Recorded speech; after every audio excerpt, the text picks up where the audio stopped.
everyone, and welcome back to another Storytime video. And today, with the college football season right around the corner, I think week 0 is 4 weeks away. I have decided to talk about what I think of the new college football updated. Because what's insane to me is that there have been more changes over the past decade, and especially over the past 5 years, than there have been in the previous 145 to 150 years of the sport, with NIL, the transfer portal, and teams moving conferences and all that. Now, teams are still moving conferences around, uh, whether they're making the jump from the FCS to the FBS, like uh, North Dakota State is this year, or like last year where Delaware made the transition. There's still plenty of teams moving conferences. And that's kind of one thing that I really want to talk about is that I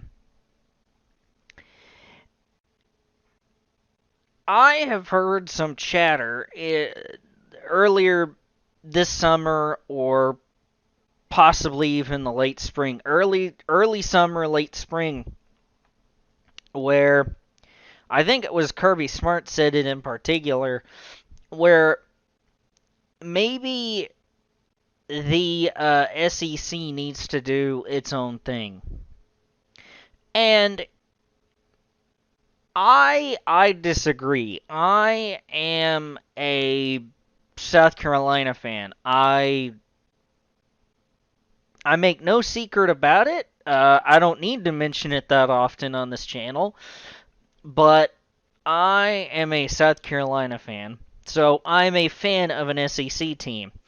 And the SEC, the Big Ten, are the two biggest conferences in terms of college football as a whole. The Big 12 and the ACC are not as robust as I like to say. We need to bring that word back, robust. But anyway, the ACC and the Big 12 are not as robust as the Big Ten and the SEC are. And so there's been talks about potentially the Big Ten and the SEC breaking off and doing their own thing, similar to the NFL, which I don't really. I'm not a fan of that, because especially if it's just the SEC or the Big Ten that breaks away, because if the Big Ten breaks away, I, being an SEC fan, won't have to care in terms of it having any implications in terms of the Michigan-Ohio State game, for example, or, if Indiana...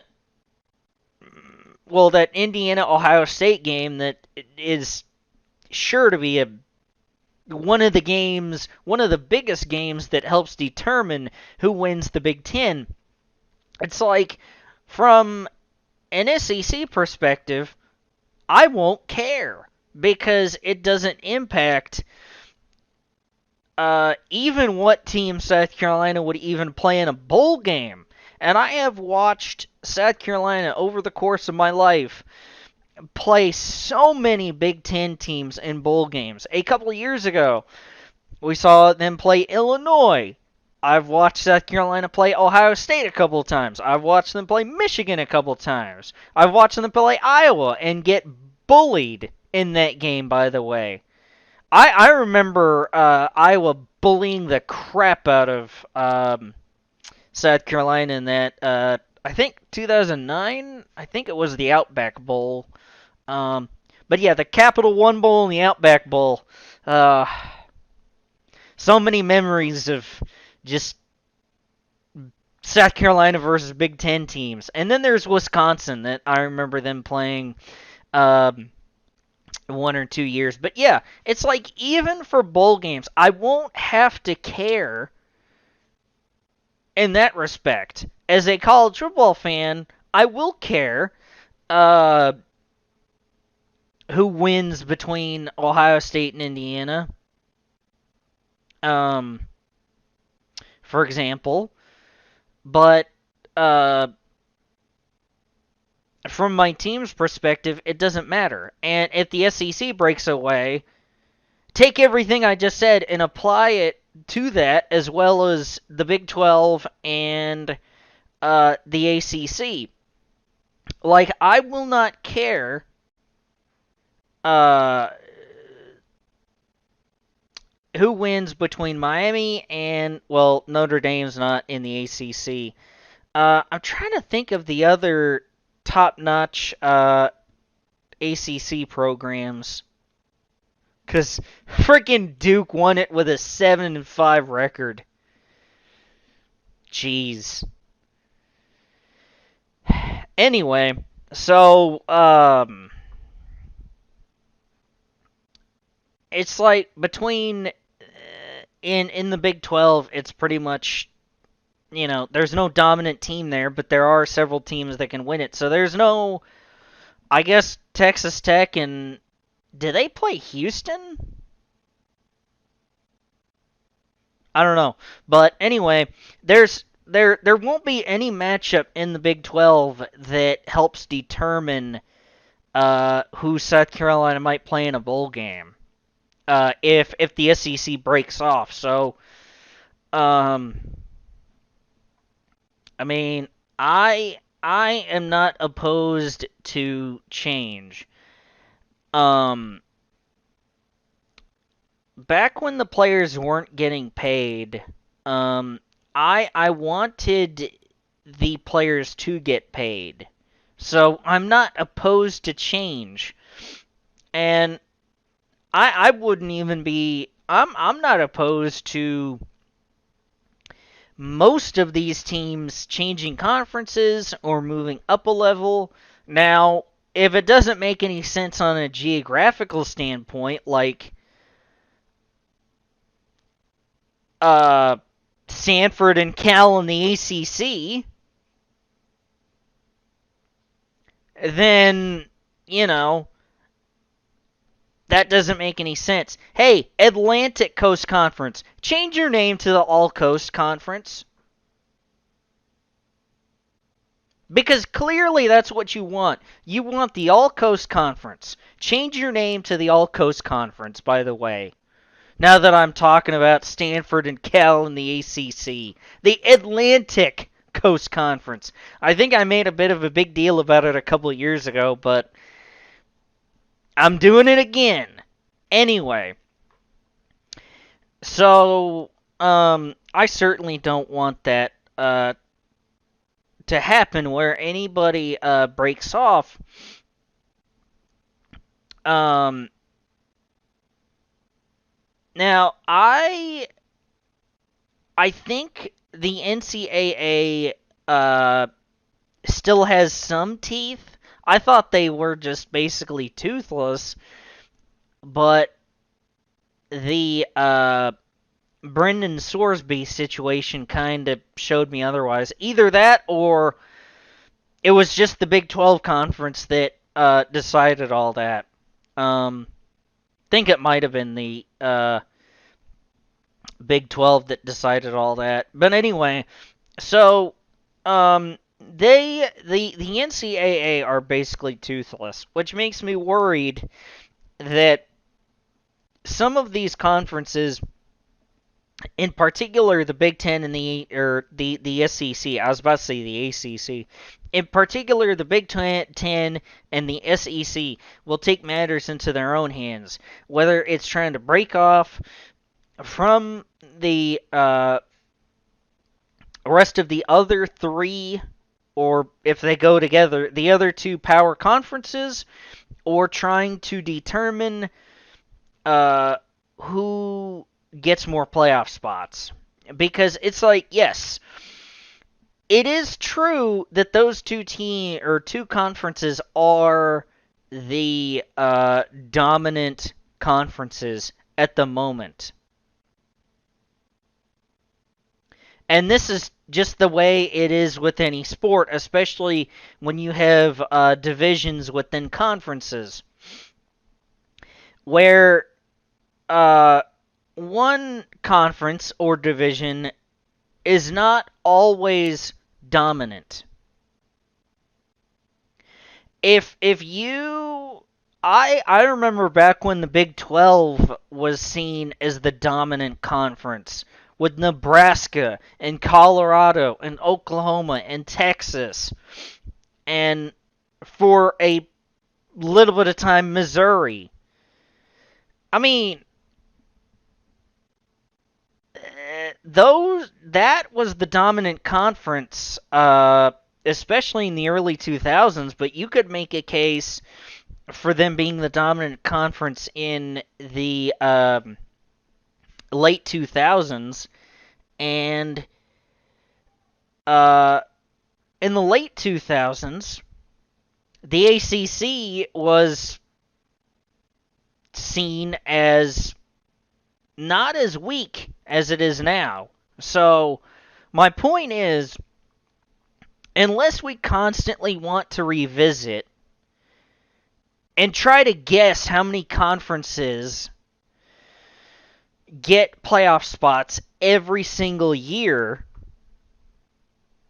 we either need to continue to do what we do now, or we just need to go. We should really go to a 16-team playoff. That's my opinion. But if we wanted to stay at 12, then we could have 2 per conference go. So your top 2 conference teams, and if you want to have a conference championship game that helps determine who gets the 1 and who gets the 2 in your conference, then that's fine. And then have 4 wildcard spots. Or what you could do is you could have 16 teams and 4 teams per conference, and either tell Notre Dame to join a conference or you're not going to be included. And if you stay at 12 and have 2 per conference guaranteed, and then you have those 4 wildcard spots, I mean, even if the Big Ten and the SEC fight over those 4 spots by themselves, fine. But at the very least, 5 years, 10 years from now, if the Big 12 gets a lot better than they are now, or better yet, in the ACC, Miami continues their run of dominance, or well, it's not a run. If they build off of last year,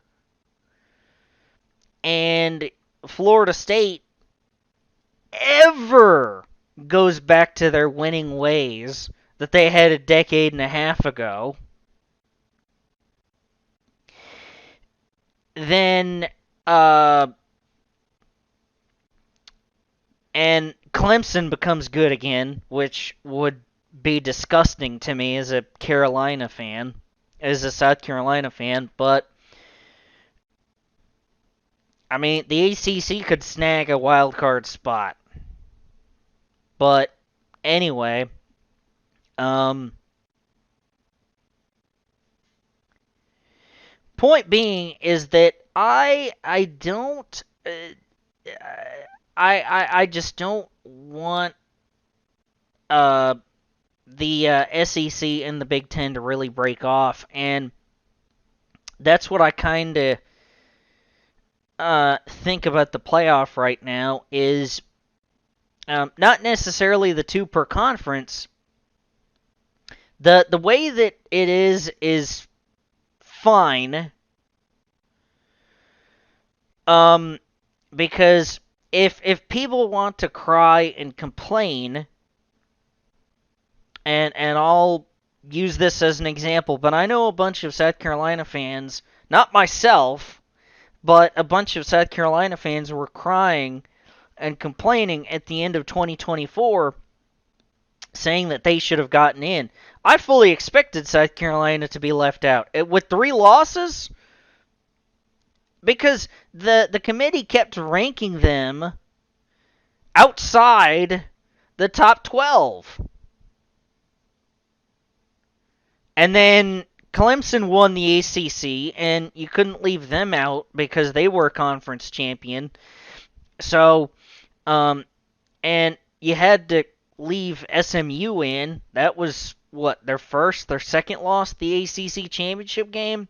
You didn't want to punish them for losing that game. So,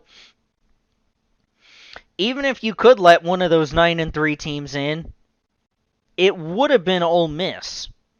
I fully knew South Carolina was not getting in because of the 3 losses, and one of the losses being to one of the 2 teams that they were pitted against in terms of arguments. South Carolina was not winning that argument, but I heard some South Carolina or some fellow South Carolina fans that were like, "Oh, well, South Carolina should just join the ACC." Okay, we'll go do that. We'll go do that.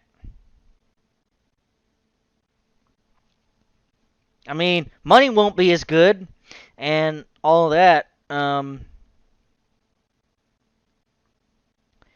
But yeah, I kind of lost focus on this little tangent.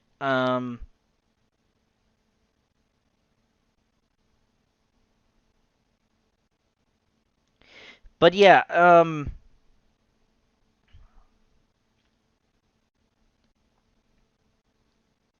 I guess I'm trying to argue for my model, especially with 16 teams that I want. But even with 12, it would still be, in my opinion, good. I mean, heck, even if you don't want wild card spots for the 12 team, fine. Have 3 teams per conference.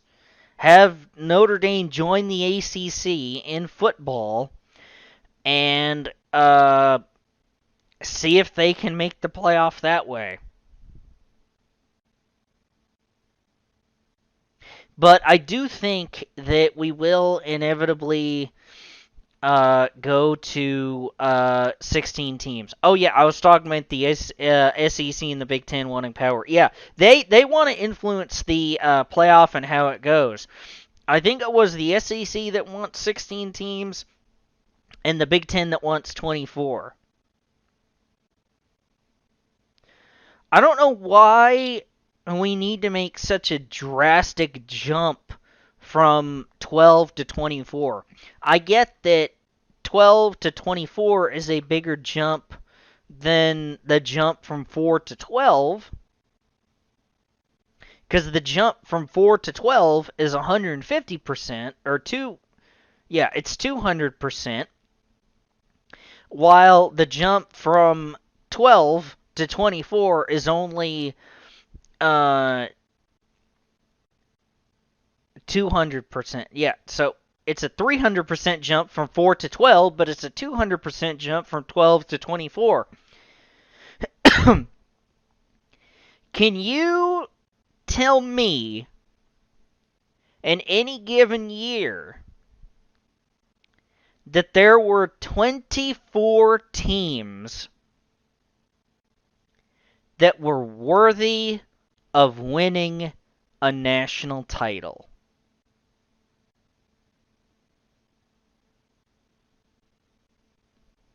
I don't think so. And let me tell you this. No team that finishes like 23, 24, even around the 20 mark, no team like that is going to beat several top 10 or top 5 teams in a row. It is not going to happen. Well, it's very improbable unless some team got really injured and or they got really unlucky with a schedule or both and they somehow still managed to finish ranked, then I don't think that they would beat several top 10 teams in a row. Because the chances are that they haven't been tested like that, or they have lost to top 10 or top 5 teams before in the season. But a team that finishes 12th, while it's still unlikely, the gap between the top 10 and number 12, that's not that high. That's not that far. But the gap between number 10 and number 20, let alone 24, yeah, that gap is significantly higher and wider. Now, I do believe that the Big Ten is trying to get as many teams into the playoff with 24 as possible. I don't fault them if that's their thinking, because athletics or money drives an athletics department.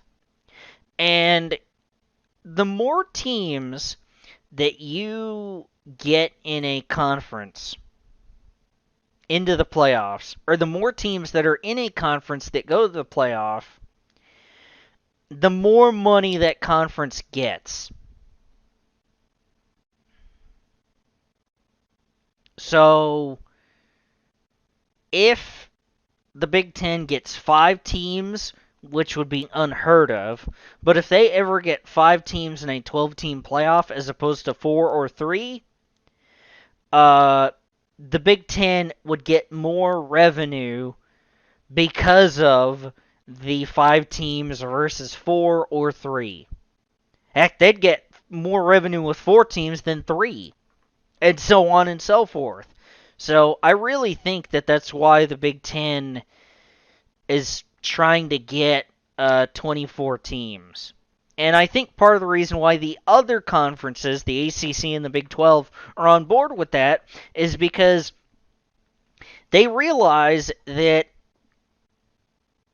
they don't have too many teams that can compete with the top 12. Maybe 1 or 2, but it's not like 3 or 4 like what the SEC and the Big 10 have.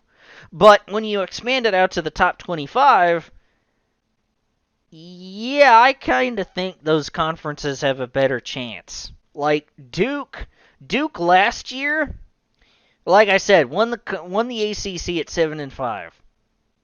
They would not have really, I don't want to say not competed, but they would not have, even if they won a first round game last year in the playoffs somehow, they would not have won a quarterfinal game. So they of course didn't make it, but in a 2014 playoff, yeah, they would have made it. Virginia would have made it as well, I believe, even though they lost the ACC title. I think the ACC wanted Virginia to win the ACC title. I think there was a chance that Miami and Virginia could have gotten in, which would have made the ACC more revenue if both teams lost that first round than if Miami just lost that first round. But the ACC was just fine on revenue anyway, with Miami making it to the semifinals. Heck, no, they made it to the national title. Okay, yeah, now I'm remembering. They made it to the national title. But, I think I've blabbered on enough. And CS guys, I do believe that that will do it for this. Well, hold on. One more thing. 12-team playoff? Yes. Do I think they'll keep it that way? No, because the ESPN wants more money. There's more money to be had by these television networks, especially ESPN. So they will probably expand the playoff because, like I've been saying, the conferences see an opportunity to make more money. So I don't think it'll stay at 12 for very long. But yeah, that will do it for me today. And CS guys, I do believe that that will do it for this storytime video and Sonic storytime video. I will see you later. Goodbye, guys. Thank you all for watching.